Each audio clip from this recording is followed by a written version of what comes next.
Canada has to stop the extensive forced or coerced sterilization of Indigenous women and girls in Canada, the United Nations Committee Against Torture told the country on Friday, a finding that prompted calls for federal action by human rights groups and the federal NDP. All such allegations, including recent ones in Saskatchewan, must be impartially investigated and that those responsible are held to account, the Geneva-based committee said. And the state needs to take legislative and policy measures to stop women from being sterilized against their will. The conclusions confirm Canada is torturing Indigenous women through forced sterilization, NDP MP Rachel Blaney said in the House of Commons. Do the Liberals not understand that this is a stain on our country, a stain on every one of us in this House? She said during question period. Why are the Liberals tolerating forced sterilization of Indigenous women? Prior to the release of the report, Justice Minister Jody Wilson-Raybould's office said the government is taking a public health approach to the issue, though the government believes everyone must receive culturally safe health services no matter where they live. Wilson-Raybould's parliamentary secretary Arth Verney reiterated that message as he answered Blaney's question. The coerced sterilization of Indigenous women is a serious violation of human rights and it is completely unacceptable, he said.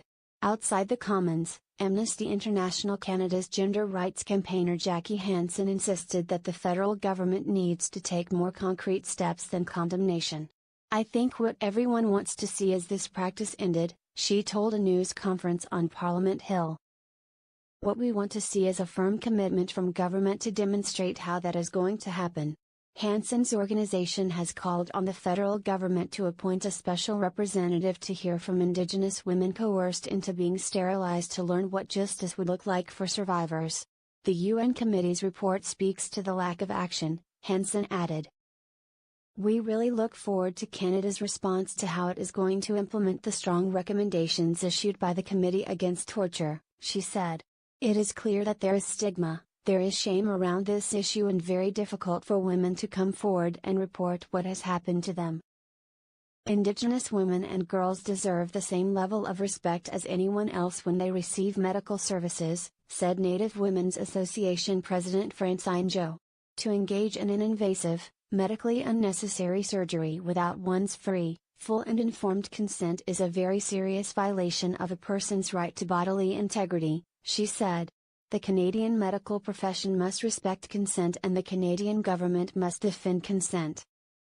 Ottawa plans to engage shortly with the provinces and territories, health educators, associations of health professionals and Indigenous partners to examine next steps, said the offices of Indigenous Services Minister Jane Philpott and Health Minister Jeanette Petitpas-Taylor.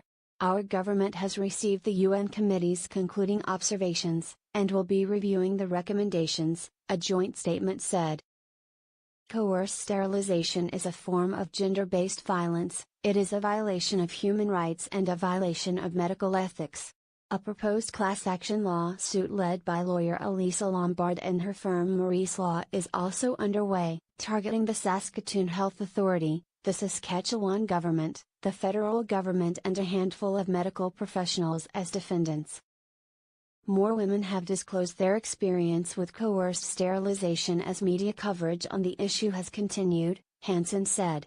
About 100 women have now come forward to report they have been forcibly sterilized, Lombard said, a jump of 40 women since the Canadian Press published a story in November detailing a push from Ontario Senator Yvonne Boyer to study the issue nationally. Boyer and Philpott met this week to discuss the issue. On Thursday, chiefs in Ottawa at a special meeting of the Assembly of First Nations also passed a resolution to reiterate their support for efforts to raise awareness on forced sterilizations and to stop the practice. The resolution also directed the organization to support the lawsuit claimants and to advocate for changes to the criminal code to criminalize forced sterilization in Canada. Wilson-Raybould's office has pointed to existing provisions within the code meant to forbid a range of criminal behavior that would cover forced sterilizations, including on aggravated assault and on terminating pregnancies against expectant mothers' wishes. Assembly of First Nations National Chief Perry Bellegarde urged Wilson-Raybould on Friday to consider changing the law and stress the importance of a full examination of the scope of the issue. There must also be redress for victims, Bellegarde said. Forced sterilization is a gross violation of human rights and First Nation rights, and it must be criminalized to help bring an end to this inhumane practice, he said in a statement. We need to implement the recommendations by the United Nations to stop this, and we need justice for the victims of this immoral practice.